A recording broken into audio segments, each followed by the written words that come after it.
게리 체프만이 지은 10대 5가지 사랑의 언어에 나오는 일부 내용입니다. 10대들이 무엇을 해야 할지 부모들이 그들에게 말로 설명해 주는 것이 도움이 된다고 합니다. 13살인 패트릭의 엄마는 아들에게 이렇게 말했습니다. 이제 너도 10대가 되었으니 엄마는 너와 개인적인 생각들을 나누고 싶구나. 내가 어렸을 때 엄마는 널 무척 사랑해서 널 위해 많은 것을 해주었지. 끼니마다 음식을 장만했고 빨래, 내 방 청소 등 모든 것을 해주었어. 내가 고등학교를 졸업할 때까지 이 모든 일을 엄마가 계속 해줄 수도 있어. 하지만 그러는 것만이 사랑이 아닌 것 같구나. 나는 널 여전히 사랑하기 때문에 이 모든 것을 스스로 할 수 있도록 가르치려는 거야.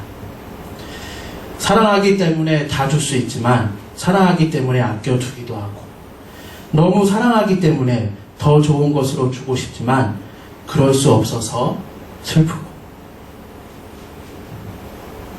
그러나 너무 사랑하기 때문에 자녀를 위한 기도는 아끼지 않게 되는 것이 부모의 마음인 것 같습니다. 오늘 함께 읽은 요한일서 하면 사랑이 먼저 생각이 납니다. 본서의 저자 요한을 사랑의 사도라고 부르기도 합니다. 그런데 중요한 것은 이 서신은 막연하게 책상 앞에서 사랑을 노래한 것이 아닙니다. 또한 교회가 평안하고 기쁨이 넘칠 때 그저 읊은 시도 아닙니다. 오히려 사도 요한이 관할하고 있던 소아시아 지역의 교회가 큰 어려움을 겪고 난 후 그들을 위로하고 권면하기 위해 쓰여진 편지입니다. 사도 요한은 소아시아 지역의 교회들을 사랑하기 때문에 이 편지들을 쓴 것입니다. 오늘 본문 1절과 7절에서 사랑하는 자들아 라는 표현에서 단편적으로 볼 수 있듯이 사랑하는 자들에게 사랑하기 때문에 쓰여진 편지입니다. 사랑하는 자들에게 사랑 때문에 하나님의 말씀을 전하고 있는 것입니다. 말씀의 구체적인 교훈은 3가지입니다. 첫 번째는 분별의 기준을 갖는 것입니다. 1절과 2절 말씀입니다. 사랑하는 자들아 영을 다 믿지 말고 오직 영들이 하나님께 속하였나 시험하라. 많은 거짓 선지자가 세상에 나왔음이니라. 하나님의 영은 이것으로 알지니 곧 예수 그리스도께서 육체로 오신 것을 시인하는 영마다 하나님께 속한 것이요. 영을 다 믿지 말고 오직 영들이 하나님께 속하였나 시험하라고 말씀합니다. 이 당시에 예수 그리스도께서 육체로 오신 것을 시인하지 않는 거짓된 가르침이 있었기 때문입니다.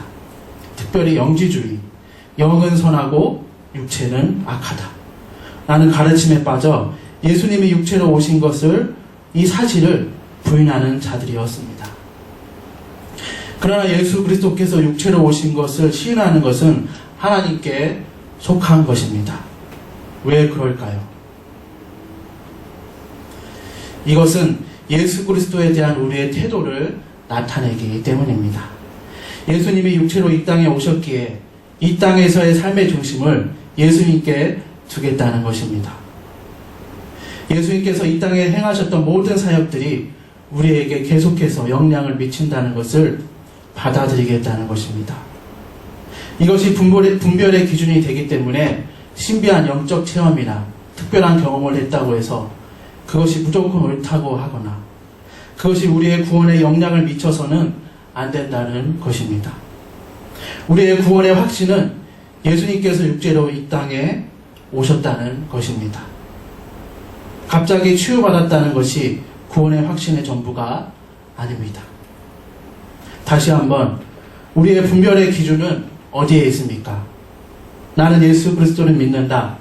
나는 항상 그분을 믿어왔다. 라고 말하는 것으로는 충분하지 않습니다. 우리는 그것들을 더 시험해 보아야 합니다. 예수님을 믿은 것이 이례적인 과정이 아니라 그 믿음이 하나님께 속한 것인지를 고난이 왔을 때 더욱 시험해 보아야 합니다.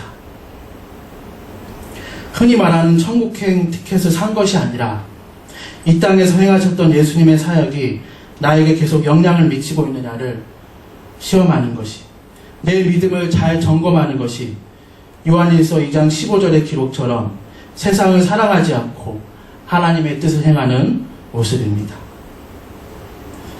두 번째는 우리의 모든 필요가 하나님의 말씀 안에 있습니다. 4절 말씀입니다.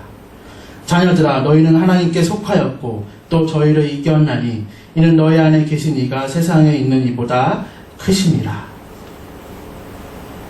우리는 하나님께 속하였고 우리 안에 계신 하나님이 세상보다 크기에 우리의 모든 필요를 하나님 안에서 찾아야 합니다. 오늘 본문에서 말씀하는 우리의 모든 필요가 무엇일까요? 구원입니다. 예수 그리스도를 통한 구원이요, 그것에 대한 확신이요, 그것을 이루어가는 성화입니다. 이 구원에 있어 예수님 외에 무엇을 더하거나 예수님을 배제시킬 때에 이단이 발생하는 것입니다. 오늘 본문이 쓰여질 당시에도 이러한 이단들이 많았으며 그들의 거짓 교훈이 예수께서 육체로 오셔서 우리의 구원을 이루신 것을 약화시키려고 하였습니다. 또한 예수님을 인정하는 것 외에 특별한 경험을 해야 한다라고 주장하기도 합니다. 이것은 오늘날 이단들에게도 많이 볼 수 있는 모습입니다. 그리고 구원받고 그리스도인이 되었다는 증거를 지극히 주관적인 개인의 생각에서 찾는 것은 위험합니다. 예를 들어 어떤 사람이 내 삶은 엉망진창이 되었다. 내게 힘이 없음을 자각하게 되었다. 하지만 이제 내 삶에 새로운 힘이 있음을 믿는다. 나는 예전에 할 수 없었던 일을 할 수 있다. 고 이렇게 간증하며 이것이 자신이 그리스도인이 되었다는 적극적인 증거다 라고 믿는 것은 무리가 있습니다. 그러면 어디에서 찾아야 할까요? 하나님의 말씀 안에서 찾아야 합니다. 5절과 6절 말씀입니다. 저희는 세상에 속한 고로 세상에 속한 말을 하며 세상이 저희 말을 듣느니라. 우리는 하나님께 속하였으니 하나님을 아는 자는 우리의 말을 듣고 하나님께 속하지 아니한 자는 우리의 말을 듣지 아니하나니 진리의 영과 미혹의 영을 이로써 아느니라. 듣기 좋은 말, 뭔가 계속해서 새롭게 특별한 경험을 주장하는 선지자들의 미혹하는 말이 아니라 이 당시 사도들이 전하여 준 복음의 말씀이 확실한 증거입니다. 이 복음의 말씀 안에서 하나님과 교제하며 확신이 생기고 성화되어 가고 있다는 것이 그리스도인이 되었다는 증거입니다. 우리도 마찬가지입니다. 우리의 확신은 감정에 있지 않습니다. 우리의 믿음이 성장했다는 증거가 우리의 기분에 있지 않습니다. 내가 신령하다고 믿고 있는 특별한 신앙 경험에도 있지 않습니다. 우리의 자아 밖에 있는 객관적인 하나님의 말씀에 있습니다. 예수님이 이 땅에 육체로 오셨다는 복음의 말씀에 있습니다. 우리의 모든 필요를 이 말씀 안에서 찾아야 합니다. 우리에게 필요한 것은 세상 속에서 살아가고 있어서 세상에서의 성공이 아니라 거기로부터의 구원입니다. 이 구원에 대한 확신과 예수님을 닮아가는 성화는 우리가 얼마나 말씀을 통해 하나님과 교제하느냐에 달려 있습니다. 그리고 자꾸만 새롭고 특별한 것을 쫓아다니는 것이 아니라 이전에 들었던 말씀을 계속 삶에 적용하려고 할 때, 지금까지 지켜오고 있는 교회의 사역과 가르침에 순종할 때 우리의 모든 필요가 하나님의 방법으로 채워질 줄로 믿습니다. 마지막 세 번째는 사랑은 분명하게 실천적입니다. 7절과 8절 말씀입니다. 사랑하는 자들아 우리가 서로 사랑하자.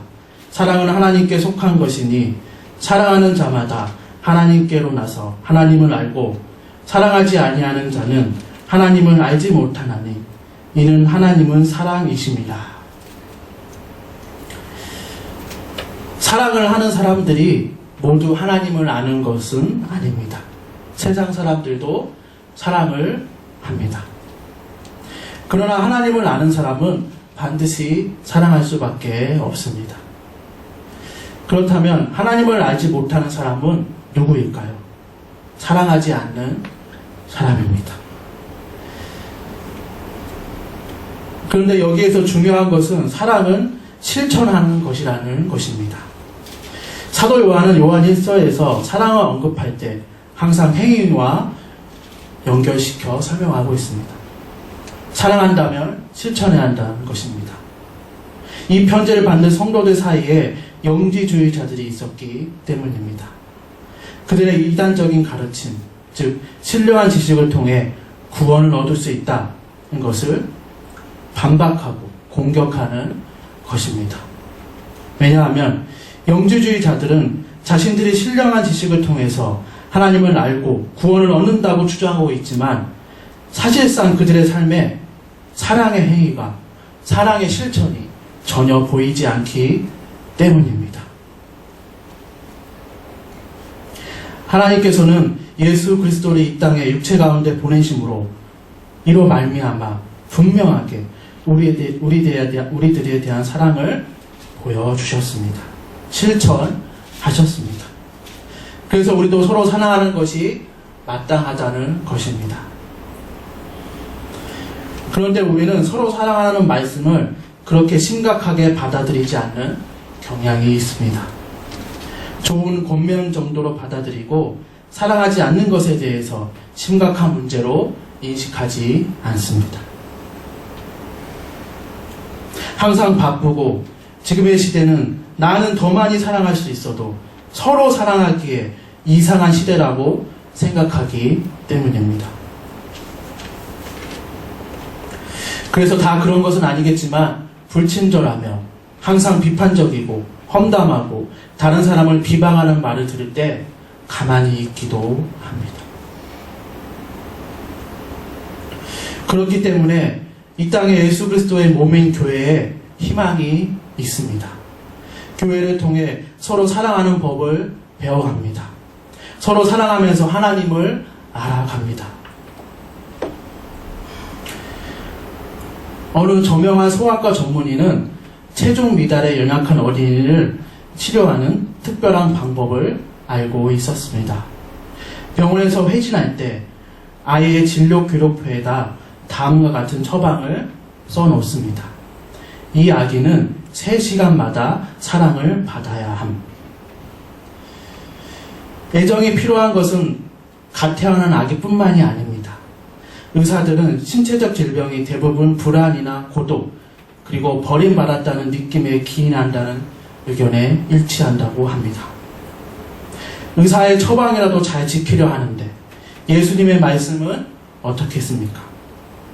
교회에서부터 서로 사랑하는 말씀과 하나 되라는 가르침을 지켜나갈 때 우리도 모르는 사이에 회복되어 있을 것입니다. 이것은 정말 중요합니다. 옆에 있는 지체를 진심으로 사랑할 수 없는 사람은 하나님께로부터 오는 사랑을 느끼지 못하기 때문입니다. 이제 말씀을 맺겠습니다. 우리는 지금 예수 그리스도의 은혜와 하나님의 크신 사랑 때문에 여기에 모여 예배를 드리고 있습니다. 예배 후에 성령님께서들 함께 하시기에 어디든지 힘있게 나아갈 수 있습니다. 오늘도 우리를 사랑하시기 때문에 주시는 말씀을 붙잡고 나갈 수 있습니다. 오늘도 확실히 분별하여 나아갑시다. 이 땅 가운데 내 삶의 중심이 예수님인지 돌아보고 예수님을 믿는 믿음을 시험하고 점검하여 고난이 올 때에 믿음의 시험을 잘 통과하게 되기를 바랍니다. 우리는 세상 속에서 살아가지만 우리의 필요를 세상 속에서 채울 수는 없습니다. 말씀 안에서 찾아야 합니다. 말씀을 통해 하나님과 늘 교제하며 구원에 대한 확신과 예수님을 닮아가는 성화가 우리의 모든 필요임을 깨닫게 되기를 바랍니다.